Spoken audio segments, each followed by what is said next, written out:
ఎక్కడి నుండి వస్తున్నారు? హైదరాబాద్. హైదరాబాద్ నుండి వస్తారా? ఎలా అనిపిస్తుంది విజయవాడలో ఇటువంటి భారీ విగ్రహం, అంబేద్కర్ విగ్రహం చూసి ఏమనిపిస్తుంది?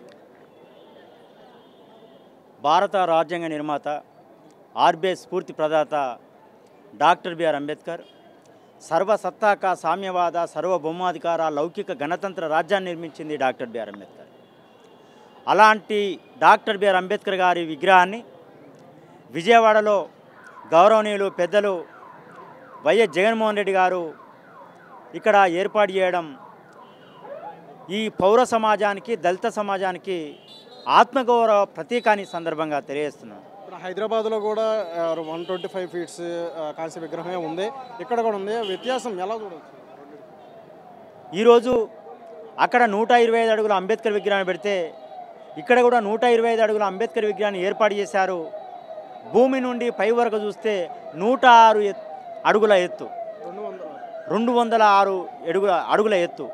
అంటే ఈరోజు డాక్టర్ బిఆర్ అంబేద్కర్ అంటే ఒక విశ్వానికి సంబంధించినటువంటి ప్రతీక. అందుకోసమే ఓటు హక్కును కల్పించింది డాక్టర్ బిఆర్ అంబేద్కర్. ఈ అంబేద్కర్ గారు ఏర్పాటు చేసినటువంటి భారత రాజ్యాంగాన్ని, ఈ ఓటు హక్కును ఈ సమాజానికి తెలవాలి అని అంటే ఒక అంబేద్కరే ఒక దిక్సూచి. కాబట్టి ఆయనను ఈ సమాజం మొత్తం కొనియాడుతుంది. అక్కడ కేసీఆర్ గారు ఏర్పాటు చేసినందుకు వారికి ధన్యవాదాలు, ఇక్కడ జగన్మోహన్ రెడ్డి గారికి ఏర్పాటు చేసినందుకు ధన్యవాదాలు. కానీ కేంద్ర ప్రభుత్వాన్ని మేము డిమాండ్ చేస్తున్నాం. ఎందుకోసమనంటే పార్లమెంటు భవనాన్ని కట్టినప్పుడు ఆ యొక్క పార్లమెంటు భవనానికి డాక్టర్ బిఆర్ అంబేద్కర్ గారు పేరు పెట్టకపోవడం ఈరోజు ఈ దళిత సమాజాన్ని, అంబేద్కర్ వాదులందరినీ నరేంద్ర మోడీ గారు కించపరచడం జరిగిందని ఈ సందర్భంగా హెచ్చరిస్తున్నాను. ఏంటి చేతిలో ఏంటి అవసరం? ఇది కరెన్సీ నోట్. 1921లో ఇంపీరియల్ బ్యాంకు కుప్పగూలిపోయినప్పుడు రూపాయి దాని సమస్య పరిష్కార మార్గం వంటి పుస్తకాన్ని రాసి హిల్టన్ యంగ్ కమిషన్కు, సైమన్ కమిషన్కు, రాయల్ కమిషన్కు ఇవ్వడం వల్ల 1935 ఏప్రిల్ 1వ తారీఖు నాడు ఆర్బీఐ ఏర్పడ్డది అని అంటే డాక్టర్ బిఆర్ అంబేద్కర్ వల్ల. అందుకోసమే కరెన్సీ నోట్ల మీద డాక్టర్ బిఆర్ అంబేద్కర్ గారి ఫోటోను ముద్రించాలని గత 5 సంవత్సరాల నుండి పల్లె నుండి ఢిల్లీ వరకు పాదయాత్ర, ప్రజా చైతన్య యాత్ర, జ్ఞానయుద్ధ యాత్ర, ప్రజాపోర్ యాత్ర, ఢిల్లీలో 15 సార్లు మేము ధర్నా నిర్వహించడం వల్ల వైఎస్ఆర్సీపీ ఎంపీ, అమలాపురం ఎంపీ చింతా అనురాధ గారు కూడా పార్లమెంట్లో మాట్లాడడం జరిగింది. తర్వాత 12 మంది ఎంపీలు కూడా మాట్లాడడం జరిగిందని ఈ సందర్భంగా తెలియజేస్తున్నాం. అదేవిధంగా భారతదేశంలోనే కోనసీమ అంబేద్కర్ జిల్లాను ఏర్పాటు చేయడం, అదేవిధంగా కరెన్సీ నోట్ల మీద అంబేద్కర్ ఫోటో ముద్రించాలని చింతా అనురాధ గారు మాట్లాడడం, అదేవిధంగా ఇక్కడ 125 అడుగుల అంబేద్కర్ విగ్రహాన్ని ఏర్పాటు చేయడం, 206 అడుగుల ఎత్తైనటువంటి విగ్రహాన్ని ఏర్పాటు చేసి ఈరోజు ఈ సమాజానికి అంబేద్కరే ఒక దిక్సూచి అని చెప్పినటువంటి జగన్మోహన్ రెడ్డి గారికి ధన్యవాదాలు తెలియజేస్తున్నాం. అదేవిధంగా అసెంబ్లీలో తీర్మానం చేసి కేంద్రానికి లేఖ రాయాలని ఢిల్లీలో సీఎం జగన్మోహన్ రెడ్డి గారికి 2 సార్లు కలిసి వినతి పత్రం ఇవ్వడం జరిగింది. ఖచ్చితంగా తీర్మానం చేసి కేంద్రానికి లేఖ రాస్తా అన్నాడు. ఆ మాట మీద కట్టుబడి ఉండాలని మేము విజ్ఞప్తి చేస్తున్నాం. ఎక్కడి నుండి వస్తారండి? సార్, నేను తిరుపతి నుంచి వస్తున్నాను. నేను ఏపీఎస్ఆర్టీసీలో డ్రైవర్గా చేస్తున్నాను తిరుపతి డిపోలో. అదేవిధంగా నేను ప్రజా గాయకుడిని, అంబేద్కరిస్ట్ని. చాలా అద్భుతమైనటువంటి అంబేద్కర్ జీవన విధానాన్ని పాటల రూపంలో కూడా ఎన్నో ప్రదర్శనలు ఇచ్చాను, ఎన్నో పాటలు పాడాను. సుమారు 500 పాటలు రచించి ఫోక్ సాంగ్స్ ఇవన్నీ కూడా జానపద గీతాలు నేను మా యూట్యూబ్ ఛానల్లో పెట్టడం జరిగింది. కాబట్టి ఈరోజు తిరుపతికి నేను డ్యూటీలో బస్ తీసుకుని రావడం, మన అంబేద్కర్ విగ్రహాన్ని పురస్కరించుకోవడం చాలా ఆనందంగా ఉంది. ఈరోజు విజయవాడ రాజధాని నడి బొడ్డులో ఈరోజు అంబేద్కర్ విగ్రహాన్ని 205 అడుగుల విగ్రహాన్ని ఈరోజు ఆవిష్కరించడం అనేది చాలా అద్భుతంగా, ఇది చాలా ఆనందదాయకంగా ఉంది. చెప్పడానికి మాటలు చాలవు. కాబట్టి ఇలాంటి అద్భుతమైన అవకాశాన్ని మనకు రాష్ట్ర ముఖ్యమంత్రి గారు జగన్మోహన్ రెడ్డి గారు మనకు ఈ అవకాశాన్ని కల్పించిన పేదలకు అండగా నిలిచినటువంటి డాక్టర్ బాబాసాహెబ్ అంబేద్కర్ గారికి సానుభూతి తెలియజేస్తూ సాంగు ఇప్పుడు నేను ఒక పాట పాడాను అంబేద్కర్ మీద. పాడనా నీ మాట పాటగా, ఎదలోని ఆశయాలు నిండుగా, పాడనా నీ మాట పాటగా ఎదలోని ఆశయాలు నిండుగా అంబేద్కరా విజ్ఞాన సాగరా అంబేద్కరా విజ్ఞాన సాగరా అనగారిన బ్రతుకుల్లో ఉదయ భాస్కరా వెలుగు నీవురా పాడనా నీ మాట పాటగా ఎదలోని ఆశయాలు నిండుగా.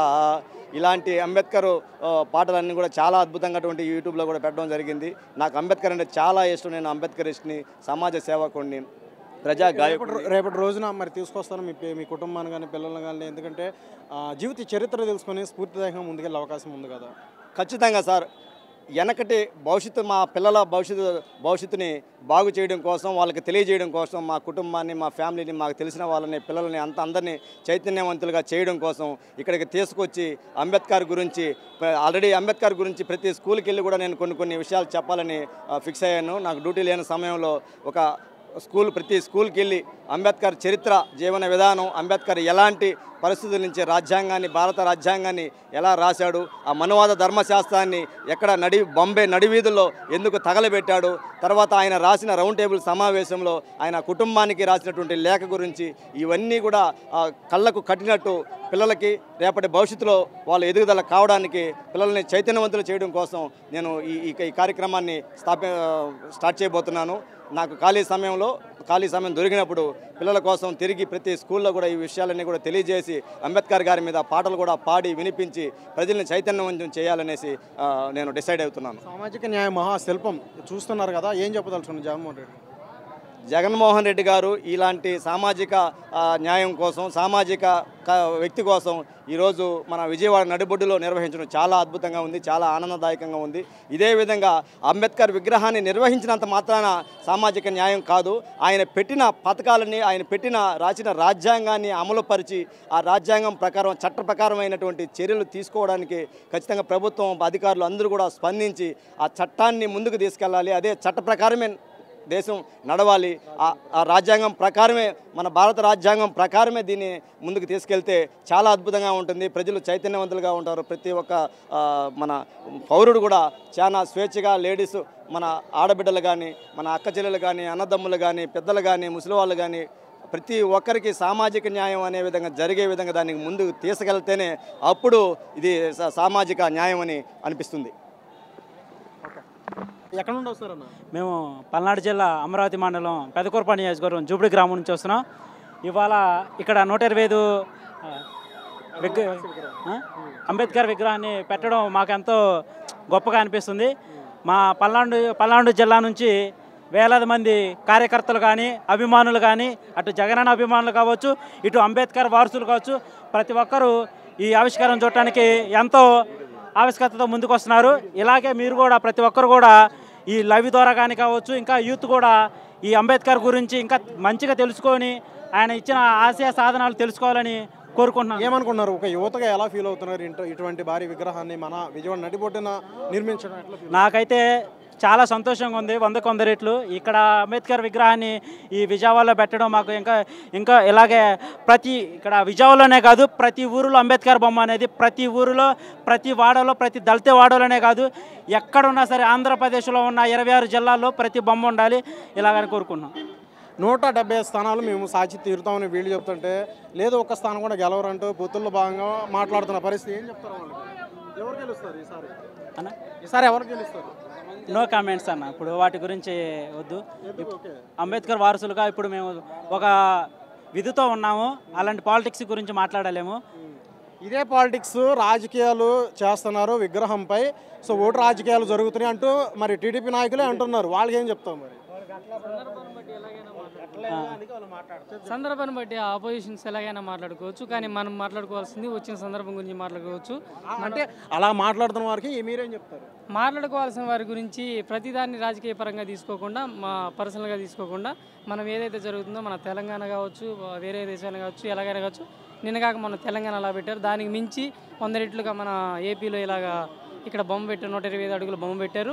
దాన్ని ఎంతగానో మనం హ్యాపీగా ఫీల్ అవ్వాల్సిన సందర్భం వచ్చింది.